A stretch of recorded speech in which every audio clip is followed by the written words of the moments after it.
తినేస్తున్నాయండి. మరి కోట్లు ఉంటే కుక్కలు తినేస్తున్నాయి, చిల్లర ఉంటే చేవులు తినేస్తున్నాయండి. మరి మా తినటానికి వచ్చి తప్ప ఏం మిగలేదని ఇటు వచ్చేసాము. మరి మొన్న మా ఇంట్లో పెళ్లి జరిగితే ఆ పెళ్లికి ఏ కూరలు వేయాలో తెలియక ఆ వంకాయ తింటే ఉంగిపోతున్నారు, బీరకాయ తింటే పిసిపోతున్నారు, పొట్టగా తింటే పొట్ట వచ్చేస్తుంది, గొంగ తింటే గోక్కుంటున్నారు, చికెన్ తింటే చచ్చిపోతున్నారు, మటన్ తింటే మర్రైపోతున్నారు అని చెప్పేసి లడసారు బడైపప్పు ఏడు రాసి కృష్ణాలు పోసి పెట్టానండి.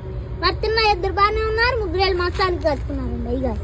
మరి మా ఇంట్లో ఏప్రాలు పోట్లు ఆడుకుంటే నాపురాలు బద్దలైపోతున్నాయండి.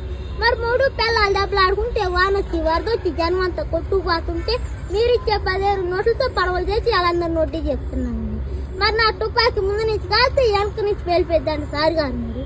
మరి నా తుపాకి పొద్దున్న 7 లైన్లో పెడితే సాయంత్రం 11 గంటలకు వెళ్ళిపోద్దండి సార్. మరి మీరు 150 ఎత్తే పోతా కాకినాడ వెళ్ళి కాఫీ తాగి మీ పేరు అక్షరాలు లేకుండా పేపర్లో ఇచ్చేస్తామండి.